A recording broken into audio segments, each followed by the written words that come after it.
Essa aqui é uma placa-mãe um pouco mais moderna, tá? É uma placa-mãe que, se eu não me engano, de sétima ou oitava geração. Não é tão moderna assim, mas comparada àquela outra ali, com certeza já tem uns 5 anos para frente, tá? Mas essa aqui também já está começando a ficar um pouco mais ultrapassada, mas já é mais moderna, tá? Então o custo de uma placa dessa aqui é um custo um pouco mais elevado, tá? Então, no caso, uma placa dessa aí deve custar, não sei, acredito, em torno de R$ 1.000 a R$ 1.500. Então, é um reparo muito lucrativo para a gente quando a gente consegue reparar essas placas. E aqui no caso, se vocês for analisar, sempre a mesma coisa, as conexões, a gente vê o que ele tem aqui. Vocês vão olhar que essa peça verde aqui é o nosso processador. Aqui, essa partezinha cinza maior, a gente chama de die. Esse aqui é o nosso CPU, que é o núcleo principal do processador. E esse aqui é o nosso PCH, que é o chipset, como eu já estava explicando para vocês. Esse outro chip aqui é a placa de vídeo, tá? Algumas placas têm placa de vídeo e outras não. Isso é bem importante porque em placa-mãe de notebook você normalmente não consegue colocar uma placa de vídeo, tá? Existem adaptações tudo, mas é uma coisa assim que não é muito legal, até se adapta fora do notebook. Então, na maioria dos notebooks você tem no caso, um chip aqui de placa de vídeo, você só vai conseguir trocar esse chip no caso ele queimar e trocar por um chip ali que esteja dentro da linha do engenheiro. Então, assim, provavelmente você não vai conseguir trocar.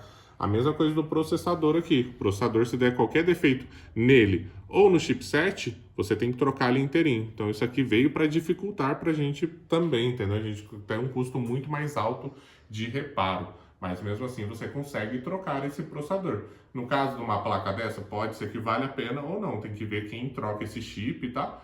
Qual que seria o custo dele. No caso, eu acho que dessa placa não valeria a pena, tá? Na minha opinião. Mas se for trocar o chip, por exemplo, vamos dizer que esse aqui seja um i3, dê a preferência para trocar já dentro da linha dele, tá? Por exemplo, um i7, um i5, um processador o mais forte possível. Logicamente, tudo isso vai ter que pesquisar se tem esse chip, onde você vai achar, se é no AliExpress. Então, a gente tem toda essa parte aqui, tá? Então, só para reforçar aqui a parte do processador aqui, que é muito importante. Agora, ele meio que é um conjunto aqui, processador, chipset, tudo uma coisa só, tá? E você vai ver aqui várias conexões da bateria, conexões da placa Wi-Fi, conexões aqui, essa conexão aqui que ele vai para uma placa filha, tá? Essa aqui é a nossa placa mãe, ele vai conectar, toda vez que tiver um cabo que vai conectado uma segunda plaquinha, essas a gente considera como placa filha, tá?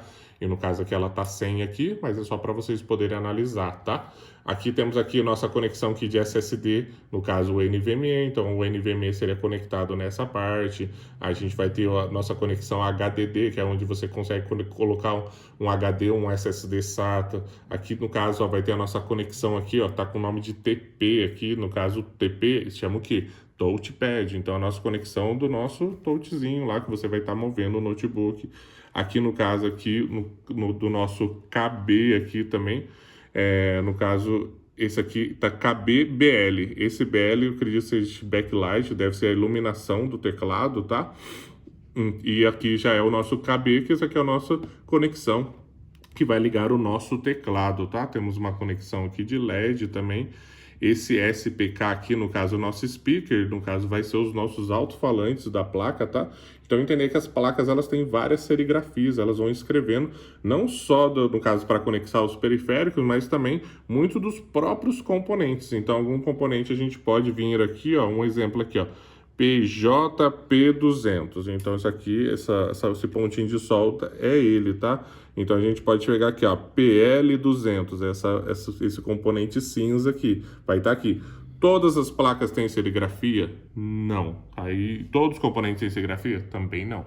Então, a gente usa o esquema, board view, algumas outras coisas ali, porque você vai estar aprendendo no curso como analisar esses componentes e a gente poder realizar todos os reparos aqui, porque se você achar um componente defeituoso, você precisa fazer a troca dele. E como que a gente consulta isso? Através, no caso ali, de esquema elétrico, board view, e muitas vezes você não vai achar nenhum dos dois. Em alguns casos a gente tem que usar o que a gente tem de conhecimento mesmo, tá? Também vocês podem olhar vídeos da internet, o YouTube, às vezes acompanhar um problema da placa, mas entender que o problema, às vezes, do que está acontecendo no rapaz lá do YouTube não é o mesmo problema do seu. Por mais que o seu não ligue, o dele não liga também, você vai olhar aquele vídeo para entender como é o funcionamento ali do circuito de entrada. Mas não quer dizer que o componente que ele vai trocar vai ser o componente seu, porque a placa-mãe, ela tem milhares de componentes. qualquer componente que entrar em curto-circuito, apenas um capacitor mínimo lá que ele queime, a sua placa não vai ligar. Só que às vezes queima o seu capacitor aqui, e às vezes o dele foi uma queima de um capacitor, mas às vezes é lá do outro lado. E como que a gente chega a isso? Através do que a gente vai ensinar do curso aqui para vocês. Análises rápidas, análise inteligente, vocês conseguem identificar aonde está o problema ali realmente e você entender que a sua placa ali, o seu problema ali, não tem uma receita de bolo exato que você vai achar e você vai analisar 100 placas ali e às vezes são 100 defeitos parecidos, mas de componentes ali diferentes. Então esse que é o nosso estudo, esse é o nosso trabalho e é que a gente vai evoluir bastante juntos.